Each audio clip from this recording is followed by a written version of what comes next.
व नुसल्ली अला रसूलिल करीम अम्मा बाद फ़अऊज़ु बिल्लाहि मिनश शैतानिर रजीम बिस्मिल्लाहिर्रहमानिर रहीम।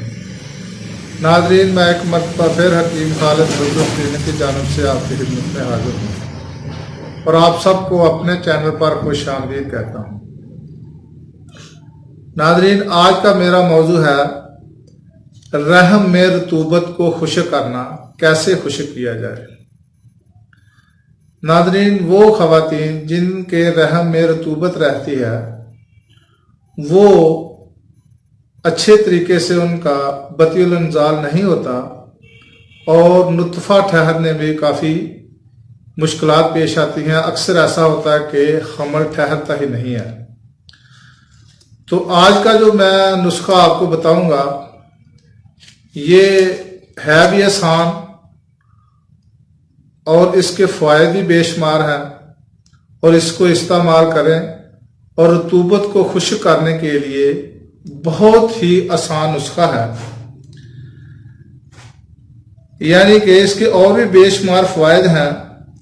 सबसे पहले तो ये है कि तवाफ़ुक़ अंज़ालीन का सवाब इनकात नुतफ़ा नामुमकिन है। यानी कि दोनों फ़रीक़ैन जब तक अंजाल ना हो उस वक्त तक नुतफ़ा नहीं ठहरता, यानी कि हमल नहीं ठहरता। क्योंकि जिस औरत के इंदाम नहानी में या रहम में रतूबत जमा रहती हो इसको इल्तिज़ाज़ कामिल नहीं होता, लिहाजा तवाफ़ुक़ अंज़ालीन मफ़कूद है। इसलिए औरत हमेशा मर्द की निस्बत बतियुल इंज़ाल होती है। इस अमूर को मद्देनज़र रखते हुए रहम में रतूबत को खुश्क करने के लिए आज मैंने जो नुस्खा बताना है उसको, यानी कि फर्ज यानी कि अंदाम नहानी की तंगी भी उससे हो जाती है और इल्तिज़ाज़ कामल यानी कि दोनों फ़रीक़ैन जो है उसका अंजाल होकर यानी कि मुराद बर आती है, यानी कि नुतफ़ा जो है ना वो ठहर जाता है, हमल ठहर जाता है। और नुस्खा जो है बहुत ही आसान है, इतना मुश्किल भी नहीं है, वो घर में ख़वातीन बना सकती हैं। तो नाज़रीन मुलाहज़ा फरमाएं कि एक सादा सा नुस्खा है कि काटन का कपड़ा हो खद्दर टाइप, यानी कि खद्दर थोड़ा सा मोटा होता है, वो आपने लेना है। कुछ एक पीस ले लें, फुट बाई फुट का ले लें या फुट से थोड़ा ले लें, यानी कि चौरस ले लें, जितनी भी आपको उसकी ज़रूरत है। उसको अच्छी तरह धो कर खुश्क कर लें। पहले उसको अच्छी तरह धोना है, उसको खुश्क करना है और फिर उसके बाद आपने क्या करना है, पोस्त अनार के जुशांदा में, पोस्त अनार जो अनार का ऊपर वाला छिलका है उसका जुशांदा आपने बनाना है, जिस तरह के आम जुशांदा पीने के लिए बनाया जाता है।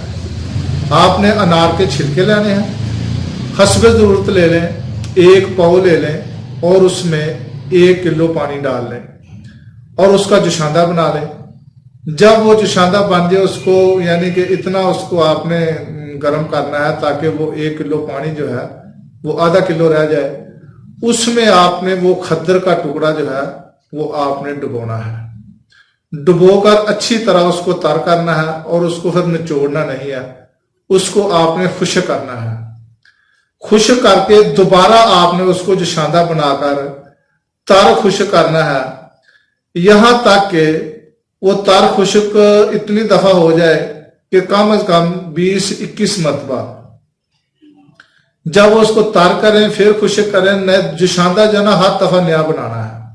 ये नहीं है कि वो एक ही जुशांदा में तर खुश्क करना है।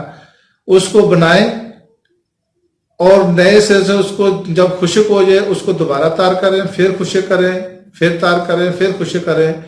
21 मरतबा आपने उसको ये अमल करना है। उसके बाद आपने क्या करना है कि हस्बे ज़रूरत उसमें थोड़ा सा टुकड़ा लेना है और आपने छोटा सा टुकड़ा लेकर औरत जो है वो अपने इंदाम नहानी में यानी कि रहम में उसको आपने रखना है ताकि जितनी भी रतूबत है वो चूस लेगा वो कपड़ा।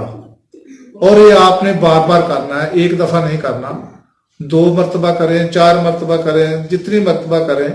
इससे क्या होगा کہ اندام میں نہانی بھی تنگ کی اس میں بھی جو ڈھیلا پن ہے وہ بھی ٹھیک ہو جائے گا، اس میں تنگی بھی آ جائے گی، اور اگر رطوبت کی وجہ سے نطفہ نہیں ٹھہرتا تو وہ بھی ٹھہر جائے گا اور جو ہے وہ ماں بننے کے قابل ہو جائے گی۔